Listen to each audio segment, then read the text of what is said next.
예, 4월 15 잠깐만요. 16일이죠? 16일 화요일 11시 40분 밤. 예, 여호수아 네 번째 이제 아마 맞이가 막이 될 것 같네요. 여호수아 오늘 강의를 시작하겠습니다. 참 아쉬운 건 뭐냐면요. 하나님을 믿는 주권이 본인에게 없는데 자꾸 하나님이 자기 방식이 자기가 하나님을 제대로 믿는 것처럼 세상적으로 살아가는 사람이 너무 많아요. 신학 교수 중에 특히 많아요. 신학 대학원 중에도 많습니다. 너무너무 안타까워요. 20장 도피성은 여러 번 나왔는데요. 여기서 조금 자세히 언급된 부분이 있습니다. 이스라엘 자손에게 말하여 이르기를 내가 모세를 통해 너희에게 말한 도피성들을 너희를 위해 정하여 부지 중에 실수로 사람을 죽인 자를 그리로 도망하게 하라. 이는 너희를 위해 피해 보복자를 피할 곳이니라. 죽음을 복수할 수 있는데 도피성으로 돌아가면 일단 피할 수는 있어요. 이 성읍들 중 하나에 도피하는 자는 그 성읍에 들어가는 문 어귀에 서서 성읍 장로들의 귀에 자기의 사건을 말해요. 그들은 그를 성읍에 받아들여 한 곳으로 자기들 중에 거주하게 합니다. 도피성 중에 피해 보복자가 그를 뒤따라 온다 할지라도 그들은 그 살인자를 그의 손에 내주지 말지니. 사실은 살인자는 아니죠. 과실치사니까 사람을 실수로 죽인 자라고 표현한 게 정확하겠습니다. 실수로 사람을 죽인 자를 그 손에 내주지 말지니 이는 본래 미움이 없이 부지 중에 그의 이웃을 죽였습니다. 따라서 이 살인자라고 하는 표현을 수정할 필요가 있어요. 제가 봤을 때는요. 실수로 사람을 죽인 자라고 바꿔야 됩니다. 그 실수로 사람을 죽인 자는 회중 앞에 서서 재판을 받기까지 또는 대제사장이 죽기까지. 우리는 지금까지 대제사장 죽기까지는 거기에 살아야 되는 걸로 알았잖아요. 근데 회중 앞에서 재판을 받을 때까지도 포함이 되네요. 여기서는. 재판 받은 다음에는 합당한 처벌이 있을 테니까 그 다음에는 자기 고향으로 돌아갈 수 있는 거죠. 대제사장이 죽어도 돌아갈 수 있습니다. 대제사장이 죽으면은 처벌을 안 받고 바로 갈 것 같아요. 왠지 느낌에. 타향살이를 오래 했으니까요. 대제사장 죽기 전에도 적당한 재판을 받고 재물을 변상한다든지라는 방식으로 어떤 처리가 있었을 것 같습니다. 제 법률가적 감각으로요. 그래서 납달리 산지에 갈릴리 게데스 에브라임 산지에 세겜 유다 산지에 기럇 아르바 헤브론 그다음에 루벤 지파에는 평지 스벳셀 갓 지파 중에 길르앗 라봇 므낫세 동쪽 므낫세 지파 중에 바산 골란을 구별했습니다. 이는 곧 이스라엘 모든 자손과 그들 중 거류하는 거림을 위하여 선정된 성읍들로서 누구든지 부지 중에 살인한 자가 그리로 도망하여 그가 회중 앞에 설 때까지 피해 보복자 손에 죽지 아니하게 하기 위함입니다. 그러면 대제사장 죽기 전이라도 재판을 통해서 자기의 응당한 처벌을 받고 고향으로 갈 수도 있는 거네요. 좀 더 도피상에 대해서 좀 더 구체적인 규례가 여호수아에 나와 있네요.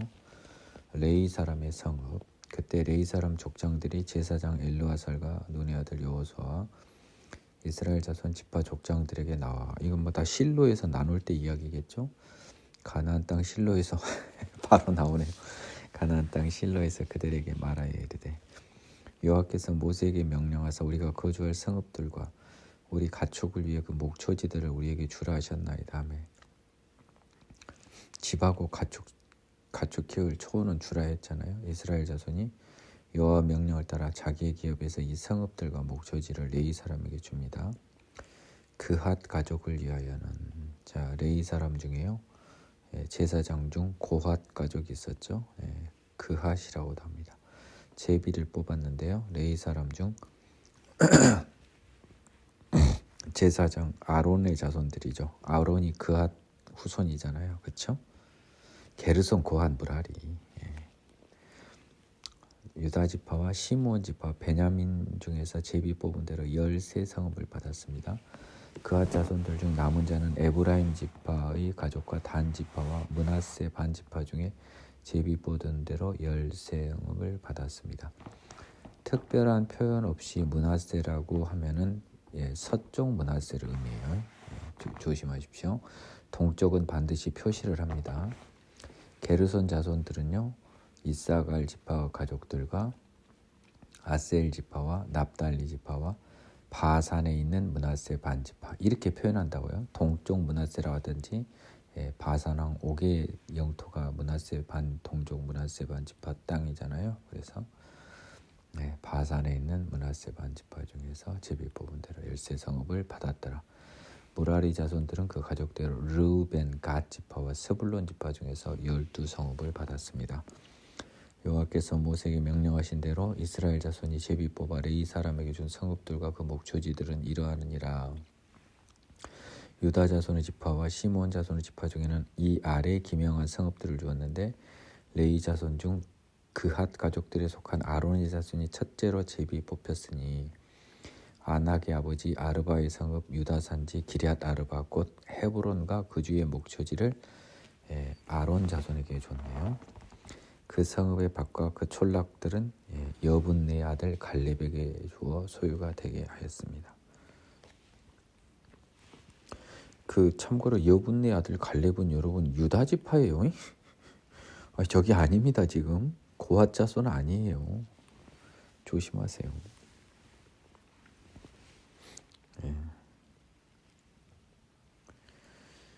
제사장 아론 자손에게 준 것은 살인자의 도피성 헤브론 이게 그 목초지, 림나 목초지, 야딜 목초지, 에스드모아 목초지, 홀론 목초지, 드빌 목초지, 아인 목초지, 유다 목초지, 벳세메스 목초지. 이 두 지파에서 9성읍을 냈고 베냐민 지파에서는 기브온 목초지, 게바 목초지, 아나돗이 그 유명한 에레미야 선지자의 고향이죠. 베냐민 지파였겠네요. 그 목초지 알몬과 그 목초지 곧 네 성읍을 냈으니 제사장 아론 자손의 성읍은 모두 13성읍과 목초지들이었습니다. 레위 사람이 그핫 자손 중 남은 자들의 가족들과 그핫 자손에게는 제비 뽑아 에브라임 지파 중에서 그 성읍들을 주었습니다. 이게 아론 집안 아닌 그핫 자손이에요. 그렇죠? 살인자 도피상인 산지 세겜 목초지, 겟셀과 그 목초지, 깁사임과 목초지, 벳오론과 그 목초지. 또 단 지파 중에 준 것은요 엘드게와 목초지, 깁부돈과 목초지, 이 아얄론과 그 목초지, 가드 림몬과 그 목초지니 네 성읍을 줬고요. 므낫세 반 지파 중에 준 것은 다낙과 목초지, 가드 림몬과 그 목초지 두 성읍. 그래서 그 남은 그핫 자손의 남은 가족들을 위한 성읍들은 모두 10성읍과 목초지였습니다. 게르손 자손에게는요 므낫세 반 지파 중에서 살인자의 도피성 바산 골란과 그 목초지를 주었고요. 여기서는 또 동쪽 므낫세가 분명한데 바산 골란이라고 써져서 따로 표시를 안 했던 것 같습니다. 그러면 다낙과 그 목초지, 가드 림몬과 목초지는 서쪽 므낫세 반을 의미할 거예요. 브에스드라와 그 목초지를 주었으니 두 성읍, 이사갈 지파 중에 기시온과 목초지, 다브락과 목초지, 야르묵과 목초지, 엔가닌과 목초지니 네 성읍, 아셀 지파 중에서 미살과 목초지, 압돈과 목초지, 헬갑과 목초지, 르홉과 그 목초지 네 성읍, 납달리 지파 중에서는요 갈릴리 게데스와 목초지, 함못 돌과 목초지, 가르단과 목초지니 세 성읍. 게르손 사람이 그 가족들을 받은 성읍은 모두 13성읍과 그 목초지였습니다. 게르손 자손이 그 받은 것도 도피성이 2개 들어있죠, 그렇죠? 바산 골란과 갈릴리 게데스입니다. 그 남은 레위 사람 무라시 사람을 가족들이 준 것은 스불론 지파 중에 용누원과 목초지, 가르다와 목초지, 딥나와 그 목초지, 나할락과 그 목초지 4성읍. 루벤 지파에서는 벳셀, 도피성이죠, 목초지와 야하스 그 목초지. 도피성 기지가 생략되어 있습니다. 그대목과 그 목초지, 부마과 그 목초지 4성읍. 갓 지파 중에서 준 것은요, 살인자의 도피성 길르앗 라모. 여기서 벳셀은 살짝 빠졌어요. 여러분 놓치면 안 돼요. 36절. 마하나임과 그 목초지, 헤스본과 그 목초지, 야셀과 목초지 4성읍이라. 이는 레위 가족의 남은 자 곧 무라리 자손들이 그들의 가족대로 받은 성읍이니 그들이 지읍 뽑아 얻은 성읍이 12성읍이었습니다. 여기도 도피성이 2곳이었네요. 그러면 그앗 자손은 에브라임 세겜이 또 도피성이었죠. 그 다음에 저기 헤브론은 뭡니까, 저 아론 자손, 그앗 자손 중에서 아론 자손. 그러니까 결국 아론을 포함하면 그앗 자손에도 둘 이렇게 도피성이 분배되었네요. 레위 사람들이 이스라엘 자손 기업 중에 받은 성읍이 모두 다 합치니 48성읍 및 목초지들이었습니다. 성읍 주에는 목초지가 있었습니다. 그 다음에 또 여러분이 헷갈리기 쉬운 게 이제 43절인데요. 43, 4절인데요. 여호와께서 이스라엘 조상들의 맹세하사 주리라 하신 온 땅을 이와 같이 이스라엘에게 다 주셨으므로 그들이 그것을 차지하여 거기 거주하였으니 여호와께서 그들의 주위에 안식을 주셨을 때 그 조상들에게 맹세하신 대로 하셨으므로 그들의 모든 원수들 중 그들과 맞선 자가 하나도 없었으니 이는 여호와께서 그들의 모든 원수들을 그들의 손에 넘겨주셨음이라. 여호와께서 이스라엘 족속에 말씀하신 선한 말씀이 하나도 남음이 없이 다 응하였더라. 43절에요. 이스라엘 주시란 온 땅을 이스라엘 자손이 다 주셨으므로 그들이 그것을 차지하여 거기에 거주하였으니라고 하는 것이 나중에 사사기라든지 이 여호수아 후반부로 보면 좀 사실과 다르거든요. 성경은요, 종합적으로 판단을 요하는 부분에는 사실과 다른 기재가 있는 경우가 있어요. 어떤 이유인지 그 이유는 몰라요. 그 대표적인 게 마태복음 도입부의 족보에 여러 왕이 생략되어 있습니다. 근데 역대서라든지 열왕기서를 보면 그 왕이 생략된 게 훤히 보이거든요. 이러한 불일치를 용인하는 서적이에요. 그러면 어떠한 사실에 관해서 단 한 번의 언급밖에 없으면 그것은 어떻게 된가요? 그건 성경대로 믿어야 되는 거죠. 근데 어떠한 사실에 대해서 다른 2 사실이 있으면 성경은 그 안에서 더 맞는 기재를 확인시켜줘요. 자, 그러면 이 43절이 맞는지는 다음에 나온 여호수아의 기재와 사사기를 통해서 확인이 가능할 거예요. 다만 주위에 안식을 주셨으되라고 하는 이 표현이요, 진정한 의미의 안식하고는 좀 달라요. 뭐냐면 평화를 주었다라는 의미의 안식입니다. 천국하고는 좀 달라요. 그들이 전쟁을 하지 않고 평화롭게 침입하지 않았다는 거예요. 갈릴리 족속, 아니 가나안 족속들을 제외한 나머지 사람들은. 그래서 여호와의 말씀이 다 응하였다라고 일단 기재가 되어 있습니다. 이것은 저는 개인적으로 이렇게 해석을 해요. 제 사견입니다만은 이것이 가장 이상적인 형태의 가나안 정복의 모습이죠. 근데 이게 사실과 좀 다르다는 기재가 나옵니다. 이건 참 독특해요. 한번 나중에 확인하겠습니다. 여호수아가 동쪽 지파들을 보내다. 그때 여호수아가 르우벤 사람과 갓 사람과 므낫세 반 지파를 불러서 그들에게 이르되 여호와의 종 모세가 너희에게 명령한 것을 너희가 다 지키며 또 내가 너희에게 명령한 모든 일에 너희가 내 말을 순종하여 오늘까지 날이 오래도록 너희가 너희 형제를 떠나지 아니하고 오직 너희 하나님 여호와께서 명령하신 그 책임을 지키도다. 이제 너희 하나님 여호와께서 이미 말씀하신 대로 너희 형제에게 안식을 주셨으니 정착할 자리를 줬다는 그 이상도 이하도 아니에요. 진정한 안식이 이루어지지 않은 거거든요. 그런즉 이제 너희는 여호와의 종 모세가 요단 저쪽에서 너희에게 준 소유지로 가서 너희 장막으로 돌아가되 오직 여호와의 종 모세가 너희에게 명령한 명령과 율법을 반드시 행하여 너희 하나님 여호와를 사랑하고 그의 모든 길로 행하며 그의 계명을 지켜 그에게 친근히 하고 너희의 마음을 다하며 성품을 다하여 그를 섬길지니라 하고 여호수아가 그들에게 축복하여 보내매 그들이 자기 장막으로 갔더라.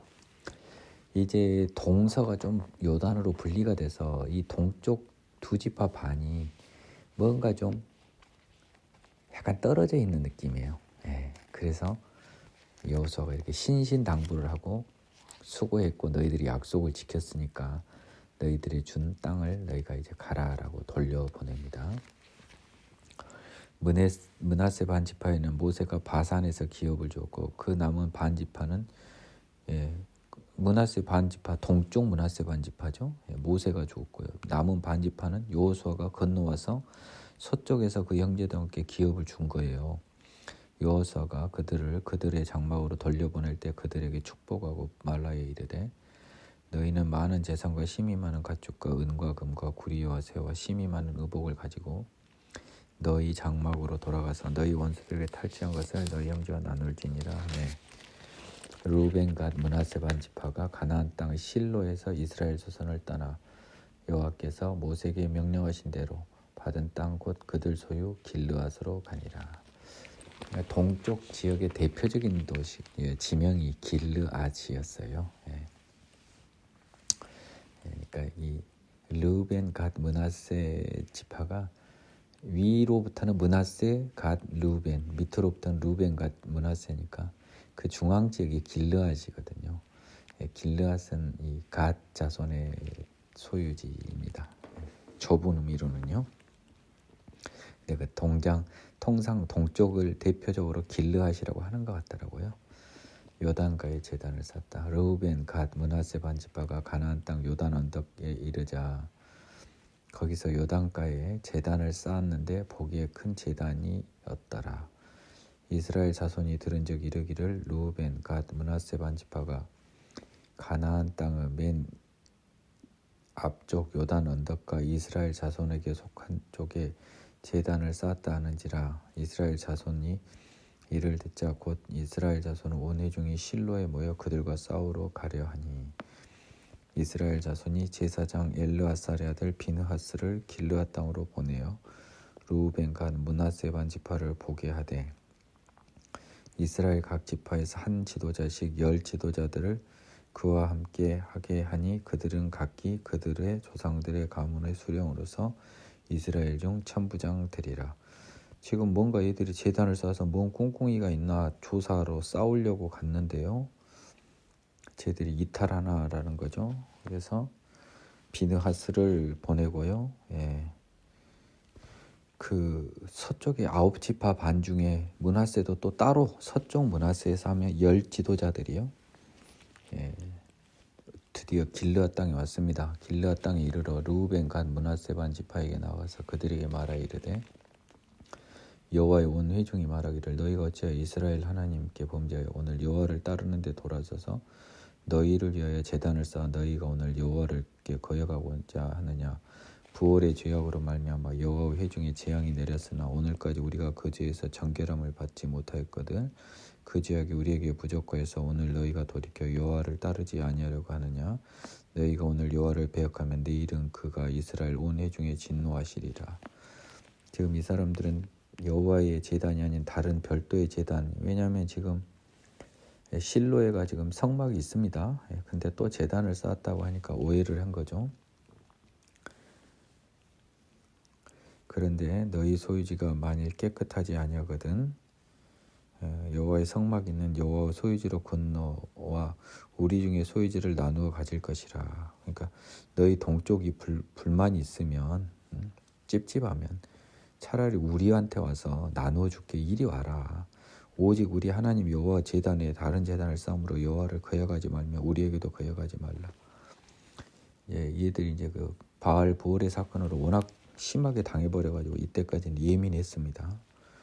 세라의 아들 아간이 온전히 바친 물건에 범죄함으로 이스라엘 온 회중의 진노가 임하지 아니하였느냐. 그의 죄악으로 멸망한 자가 그 한 사람만 아니었느니라 한 거예요. 너희들의 죄악으로 우리 모든 이스라엘에게 여호와의 진노가 임할 수 있다라고. 이때까지는 군기가 좀 바짝 든 느낌이 들어요. 나름. 루벤 자손과 갓 자손과 므낫세 반지파가 이스라엘의 천천 수령들에게 대답하여 이르되 전능하신 자 하나님 여호와 전능하신 자 하나님 여호와께서 아시나니.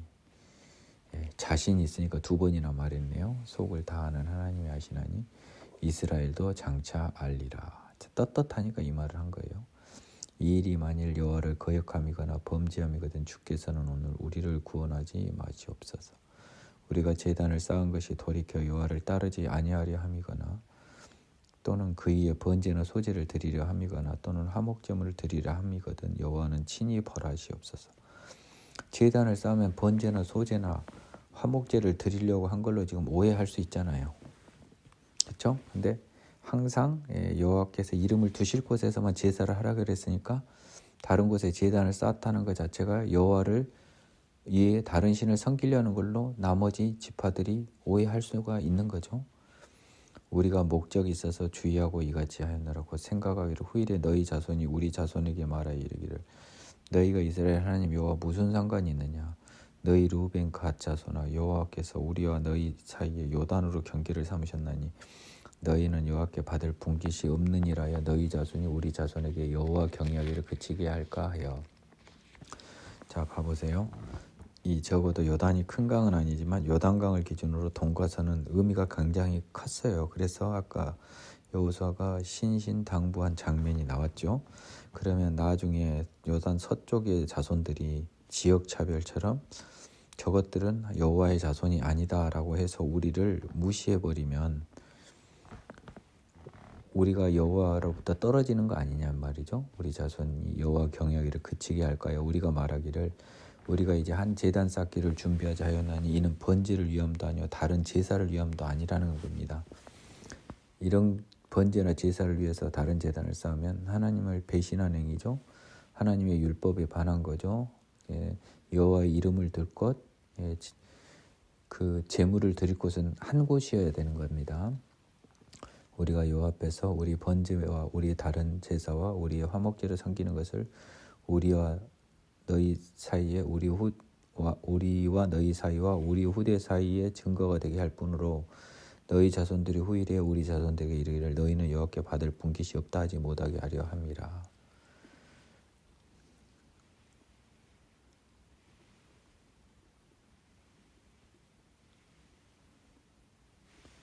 우리가 말하였거냐 만일 그들이 후일에 우리에게나 우리 후대에게 이같이 말하면 우리가 말하기를 우리 조상이 지은 여호와의 제단 모형을 보라라.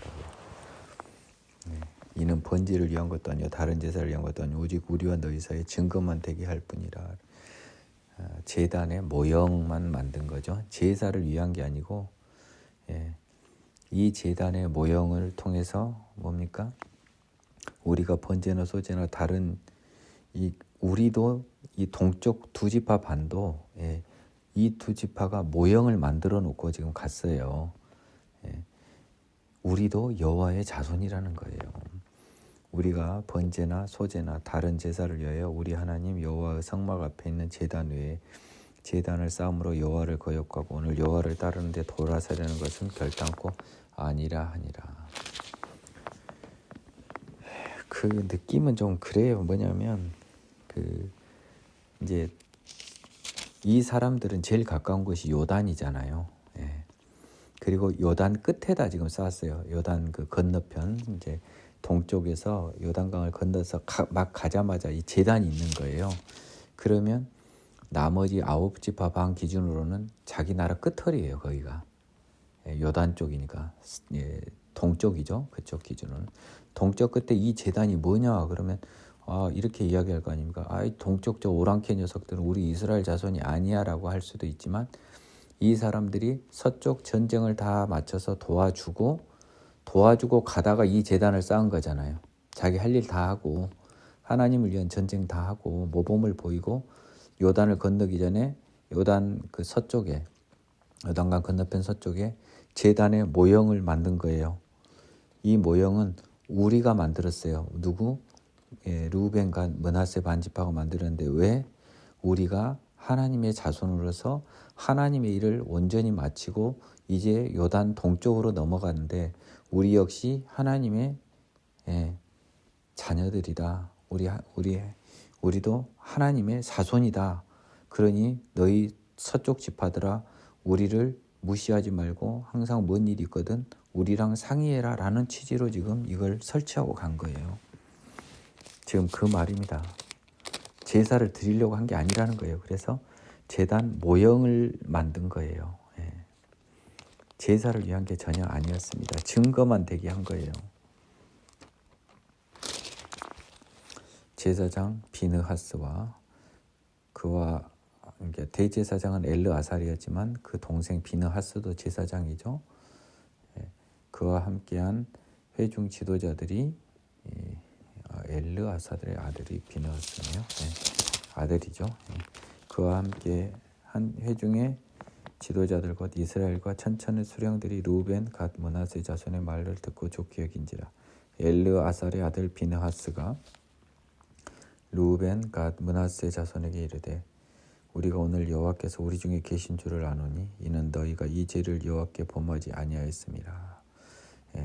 이 말을 들어보니까 여호와께 죄를 범한 게 아니니까 역시 하나님이 우리 중에 계시고 너희와 우리는 하나님의 그 자손들이다. 너희가 이제 이스라엘 자손을 여호와 손에서 건져내었다. 칭찬한 거잖아요. 그렇죠? 범죄하지 않아서. 제사장 엘르아살의 아들 비느하스와 지도자들이 루벤 갓 자손을 떠나 길르앗 땅에서 가나안 땅 이스라엘 자손에게 돌아와 그들에게 보고하며 그 일이 이스라엘 자손을 즐겁게 한지라. 이스라엘 자손이 하나님을 찬송하고 루벤 갓 자손이 거주하는 땅에 가서 싸워 그것을 멸하자는 말을 다시는 하지 아니하였습니다. 므낫세는 양쪽에 낑겨 있어서 상대적으로 미워함이 적었는데 이 루벤과 갓 자손 이것들은 아주 프락치같이 여겨질 염려가 있었던 거예요. 루벤과 갓 자손이 그 제단을 엣이라고 불렀으니 우리 사이에 이 제단은 여호와께서 하나님이 되시는 증거람이었다는 거예요. 그러니까 우리 사이에는 뭐예요?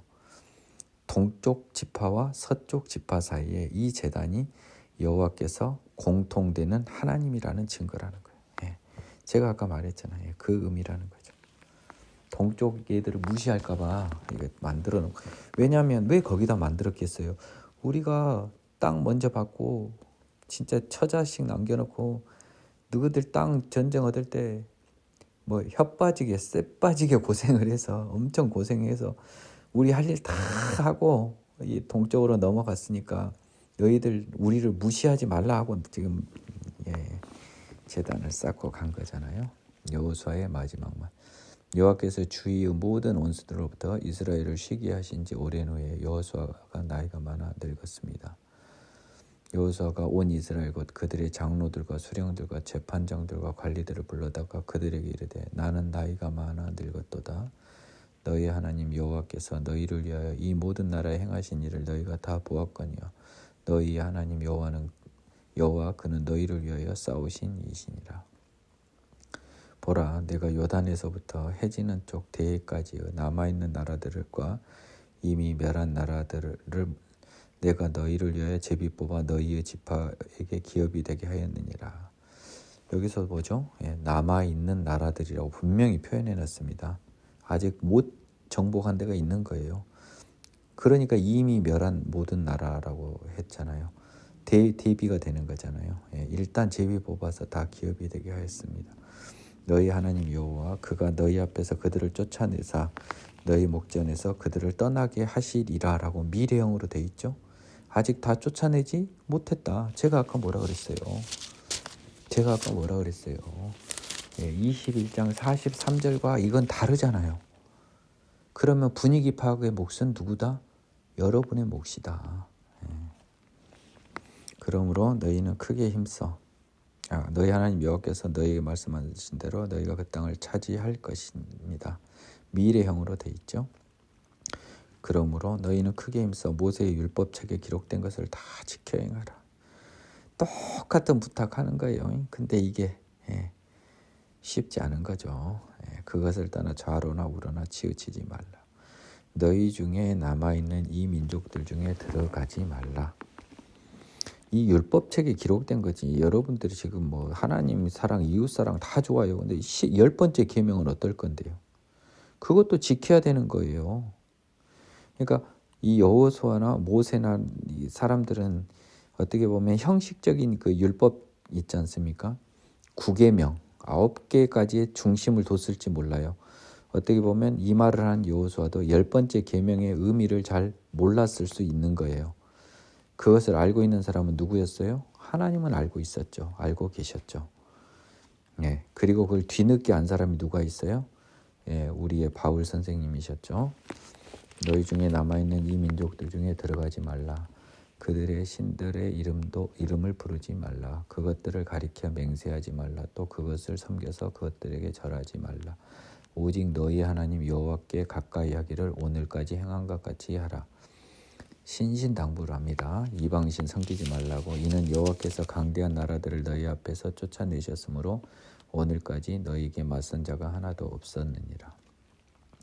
너희 중 한 사람이 1000명을 쫓으리니 이는 너희 하나님 여호와 그가 너희에게 말씀하신 것 같이 너희를 위하여 싸우심이라. 그러므로 스스로 조심하여 너희 하나님 여호와를 사랑하라. 하나님이 경험적으로 다 보여주셨거든요. 너희가 만일 돌아서서 너희 중에 남아있는 이 민족들을 가까이하여 더불어 혼인하며 서로 왕래하면 확실히 알라. 너희 하나님 여호와께서 이 민족들을 너희 목전에서 다시는 쫓아내지 아니하시리니 그들이 너희에게 올무가 되며 덫이 되며 너희 옆구리에 채찍이 되며 너희의 눈에 가시가 되어서 너희가 마침내 너희 하나님 여호와께서 너희에게 주신 이 아름다운 땅에서 멸하리라. 보라, 나는 오늘 온 세상이 가는 길로 가려니와 너희 하나님 여호와께서 너희에게 대하여 말씀하신 모든 선한 말씀이 하나도 틀리지 아니하고 다 너희에게 응하여 그 중에 하나도 어김이 없음을 너희 모든 사람은 마음과 뜻으로 아는 바라. 너희가 다 경험하지 않았나는 거예요. 예. 하나님께서 하신 선한 말씀은 다 응했어요. 신실하신 하나님이잖아요.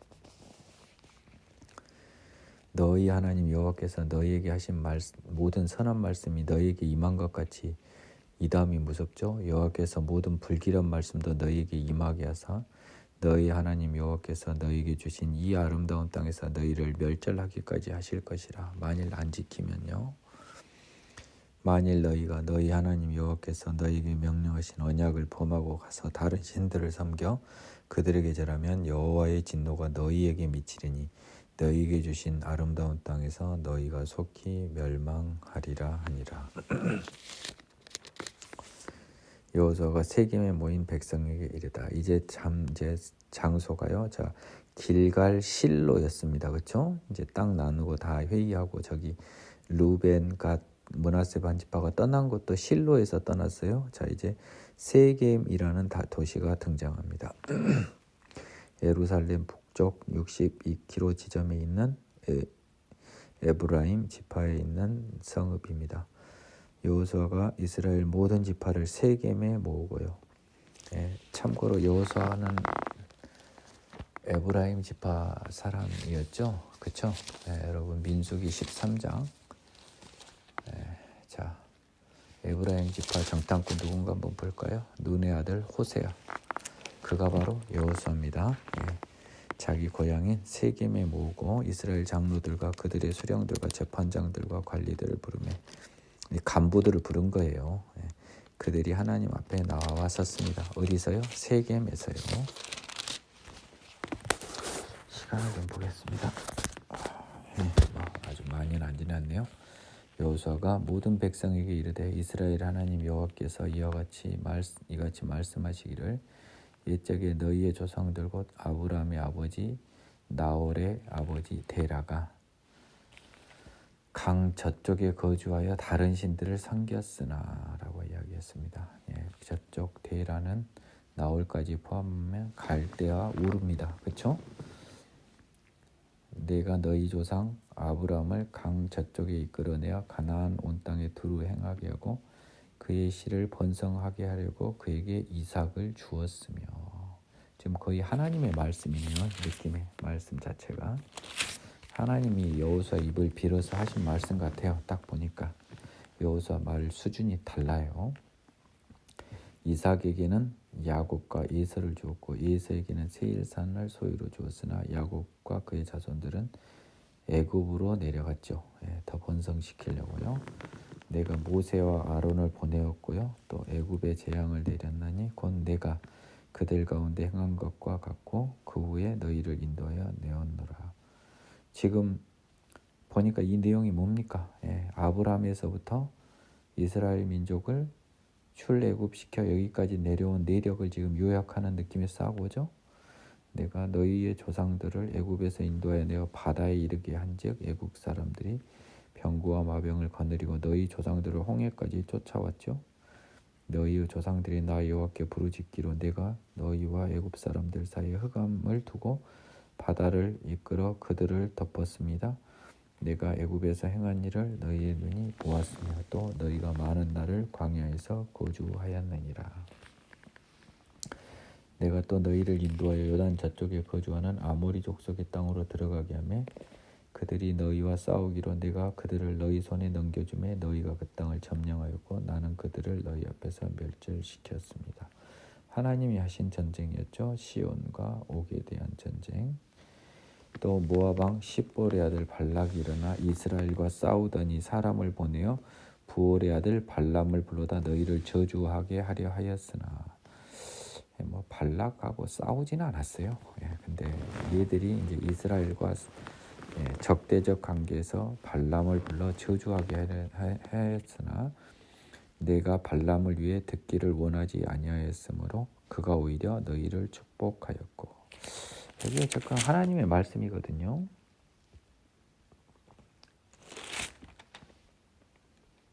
지금 하나님의 말씀이 맞네요. 이거 여호와께서 이같이 말씀하시기를 해. 아무리 봐도 하나님 말씀 같더라고.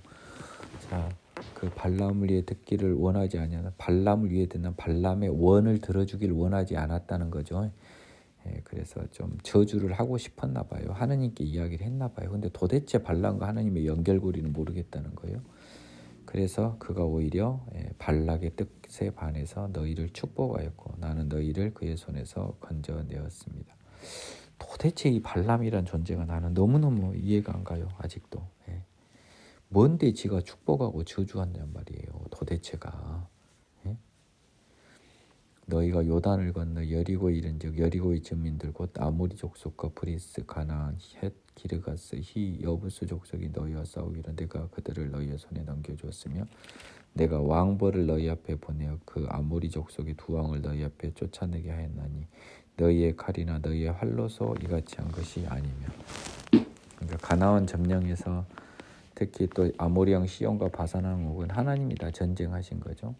내가 또 너희가 수고하지 아니한 땅과 너희가 건설하지 아니한 성읍들을 너희에게 주었더니 너희가 그 가운데 거주하며 너희는 또 너희가 심지 아니한 포도원과 감람원의 열매를 먹는다 하셨느니라. 그러므로 이제는 여호와를 경외하며 온전함과 진실함으로 그를 섬기라.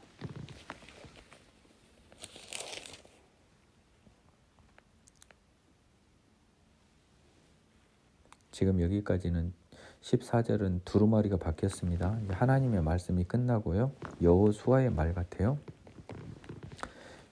만약 하나님이 하셨으면 나를 경외하며 이렇게 하겠죠. 그러므로 이제는 여호와를 경외하며 온전함과 진실함으로 그를 섬기라. 너희의 조상들이 강 저쪽과 애굽에서 섬기던 신들을 치워버리고 여호와만 섬기라. 강 저쪽은 어딜까요? 저기 2절 데라가 강 저쪽 메소보다미아 이야기하는 거예요. 이런 거 눈치가 있어야 된다고요. 너희의 조상들 아브라함의 아버지 데라가 강 저쪽에서 생긴 것과 애굽에서 너희들 많이 섬겼지? 야곱의 후손들 다 때려치우고 여호와만 섬겨라. 만일 여호와를 섬기는 것이 너에게 좋지 않게 보이거든 너희 조상들이 강 저쪽에서 섬기던 신들이든지 또 너희가 거주하는 땅에 있는 아모리 족속의 신들이든지 너희가 섬길 자를 오늘 택하라. 오직 나와 내 집은 여호와를 섬기겠노라 하니 백성이 대답하이르되 우리가 결단코 여호와를 버리고 다른 신들을 섬기기를 하지 아니하오리니.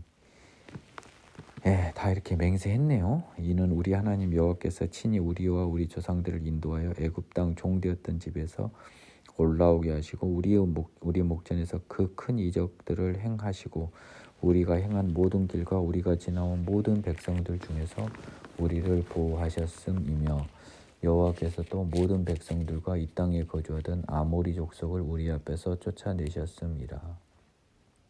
그러므로 우리도 여호와를 섬기리니 그는 우리 하나님이심이니이다 하니라. 예, 결국 여호수아의 다짐 그리고 백성들도 자기들도 오직 여호와 하나님만을 섬기겠다.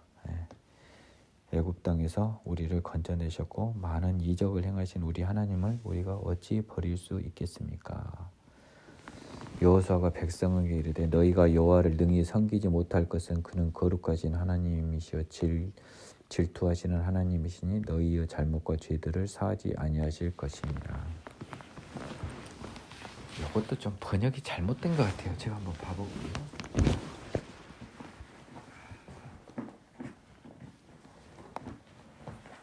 24장 19절.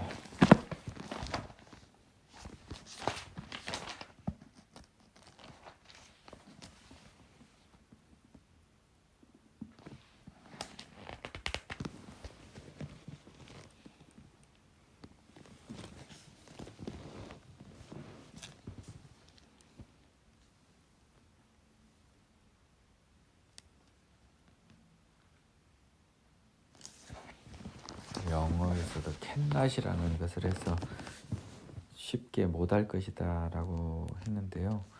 이 말은 그냥 섬기지 못한다라는 의미보다는요, 쉽게 섬기지 못한다라는 능이란 말이 쉽게라고 번역을 해야 될 것 같아요. 우리 그 현대 국어하고는 맞질 않아요. 그래서 너희가 여호와를 쉽게 섬기지 못할 것은 이렇게 하는 게 맞을 것 같습니다.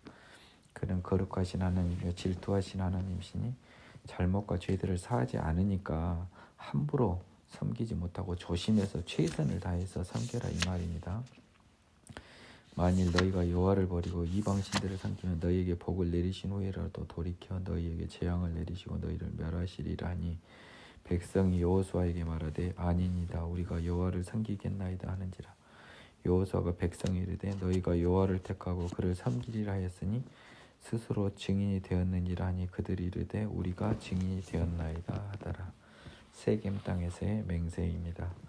여호수아가 이르되 그러면 이제 너희 중에 있는 이방 신들을 치워버리고 너희 마음을 이스라엘 하나님 여호와께 향하라 하니 백성이 여호수아에게 말하되 우리 하나님 여호와를 우리가 섬기고 그의 목소리를 우리가 청종하리이다 하는지라. 이때까지도 뭐예요? 이방신을 치워버리고라고 했습니다. 여전히 일부들에게 이방신을 따르는 자들이 있었음을 추측해 볼 수 있겠습니다.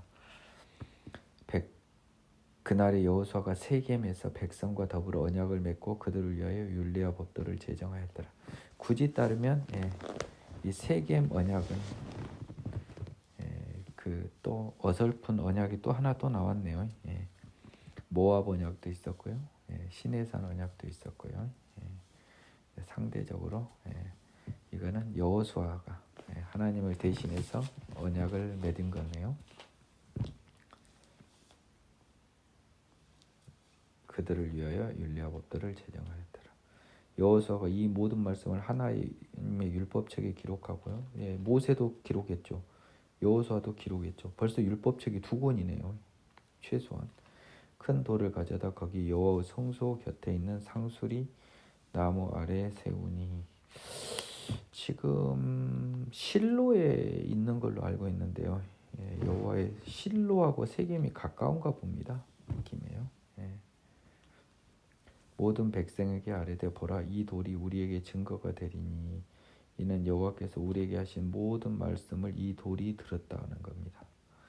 그런즉 너희가 너희 하나님을 부인하지 못하도록 이 돌이 증거가 되리라 합니다. 백성을 보내어 각기 기업으로 돌아가게 하였습니다.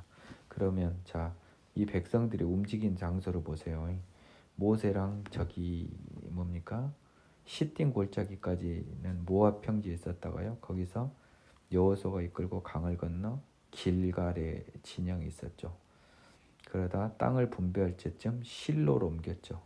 분배가 다 마친 다음에는요, 세겜에 있었습니다.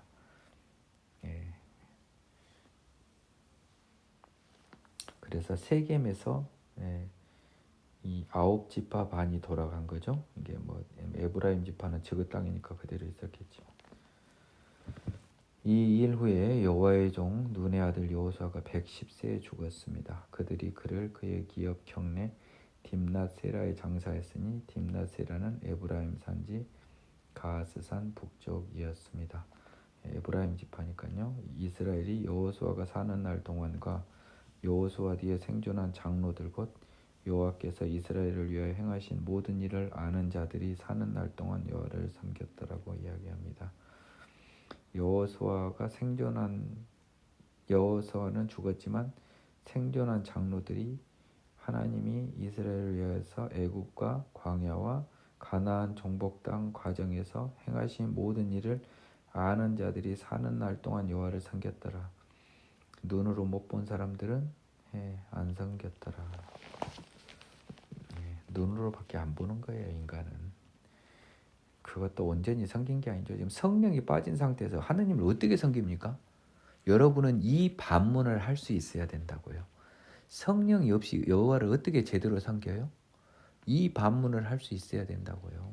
인간의 힘으로는 안 되는 거예요. 벌써 눈에 안 보이면 게임 오버가 되죠.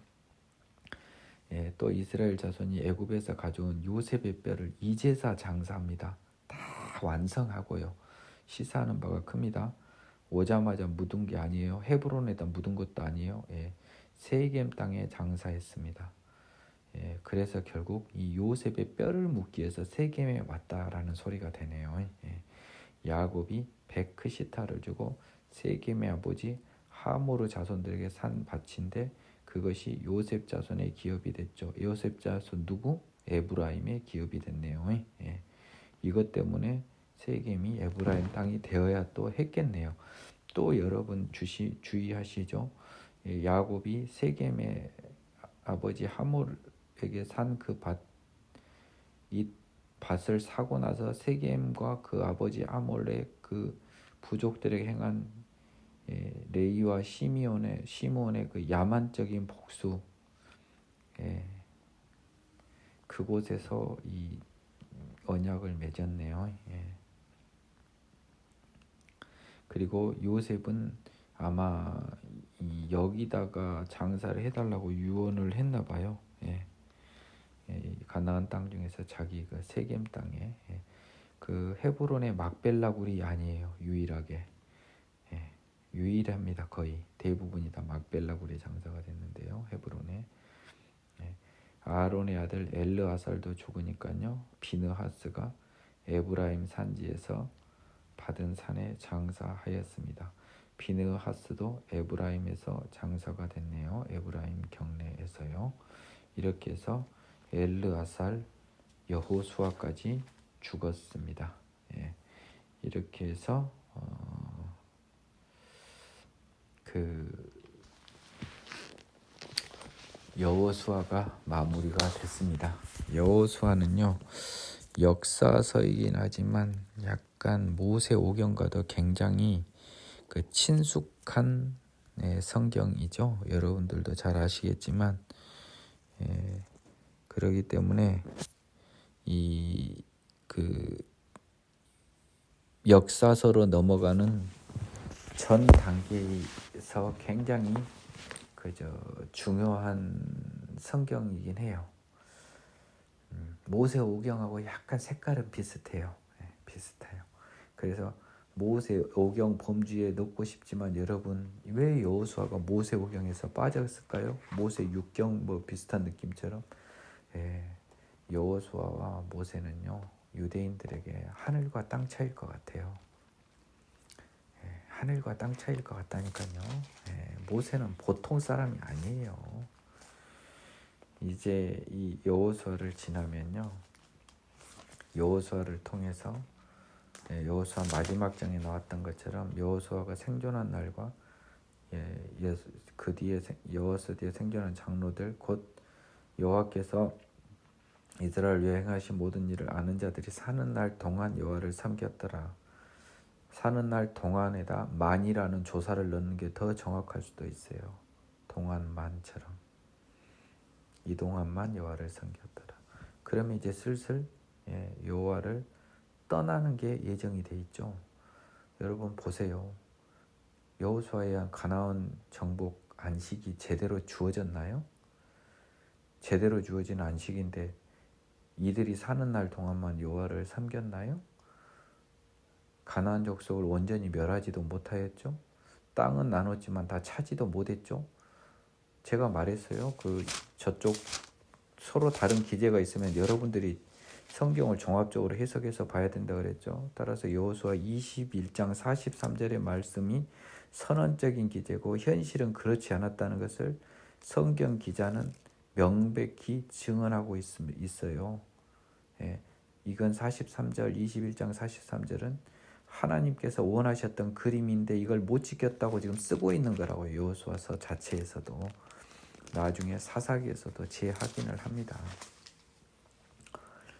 성경을 이렇게 읽을 줄 알아야 돼요. 성경은요 종합적으로 해석할 수 있어야 됩니다. 두 가지 다른 사실이 써져 있으면요 어느 것이 맞는지는 여러분에게 하나님이 판단을 내려주세요. 물론 약간 사실과 달라지게 쓴 기제도 다 이유가 있어요. 방금 말한 여호수아 기제는 이게 하나님의 뜻이었다는 취지로 써진 거예요. 현실은 그렇지 않았다는 거죠. 그리고 예를 들면 마태복음의 마태가 14대로 맞춘 것도 14라고 하는 숫자를 맞추기 위해서 내가 임의로 몇 사람을 뺄 수 있다는 게 생략이 된 거예요. 하지만 그것이 온전한 족보라고 누구도 생각하지 않아요. 왜 그럴까요? 열왕기와 역대서가 다 남아있어요. 성경에. 그걸 마태도 모르지 않았을 거란 말이에요. 그러므로 그 성경의 모든 기제들은요 종합적으로 해석을 해야 됩니다. 또한 이러한 종합적인 해석을 허용하지 않는 단 한 가지 사실만 기재되어 있는 게 있어요. 예를 들면 그러면 그거는 진실인 거예요. 이제 그것이 바로 성경을 읽는 방법입니다. 그래서 성경의 권위와 성경을 믿는 마음이고요. 이렇게 해서 여호수아를 마쳤습니다. 다음에는요 사사기에 들어갑니다. 여러분 수고하셨고요. 성경 공부를 열심히 하지 않는 사람은요 하나님을 사랑하지 않는 사람이에요. 그리고 제가 수많은 사람들을 보지만 오늘 조금 시간이 남아서 한 2-3분 이야기를 할 기회를 허용해 주시기 바래요. 죄와 사망의 문제를 논의로 해서 하나님과 예수님을 알려고 하면요, 특히 예수님을 알려고 하면요, 그건 넌센스 중에 넌센스입니다. 오늘 수업 시간에 어떤 교수님이 막 강의를 하는데요, 참 안타까웠어요. 그분은 죄와 사망의 문제를 해결하러 예수님이 온지를 몰라요. 세상 착한 일 하러 예수님이 오신 걸로 생각하세요. 그 어리석은 사람입니다. 그런 사람은. 적어도 믿음의 세계에서는 어리석은 사람이라고요. 하나님은, 예수님은 오직 죄와 사망의 문제라는 본질을 통과하지 않고는 보이지 않아요. 여러분이 듣기 싫어도 들으시고요. 신약 성경을 읽어보세요. 정말 읽어보세요. 제가 강의한 신약 성경의 내용을, 복음서의 내용을 보세요. 사도행전, 로마서 보세요. 히브리서를 보세요. 예수님이 이 세상에 오신 이유는 죄와 죽음의 세력을 멸하고 하나님의 자녀들을 천국으로 이끌어가서 영원한 생명으로 이끌어 가시려고 오신 거예요. 영원한 죽음에 갈 수밖에 없는 운명의 사람들 중에서 얼마 안 되는 하나님의 잃어버린 양, 하나님이 미리 알고 정한 그 사람들을 부르시러 오신 것입니다. 세상 착한 기준으로 기독교를 바라보지 마세요. 그건 여러분의 가짜 기독교예요. 그 정도의 가르침은 다른 종교에도 더 있고요. 평균적으로 불교의 신도들이 여러분보다 더 새로운 성령으로 태어나지 않는 생명의 성령의 법에 지배를 받지 않는 어설픈 크리스찬보다는요, 나름 열심히 도를 닦아서 자기의 의로 극락에 가려는 불교 신자들의 선행이 여러분을 훨씬 능가할 겁니다. 물론 생명의 성령의 법으로 태어난 그리스도의 사람들을 불가의 불자들이 능가하는 건 안 되는 거죠.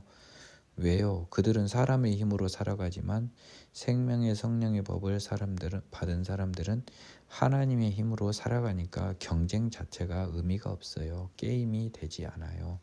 하지만 생명의 성령의 법을 안다고 착각하고 그걸 받지 못하고 살아가는 사람들은 불자들을 이길 수가 없습니다. 주제 파악을 못하니까 이길 수가 없는 거예요.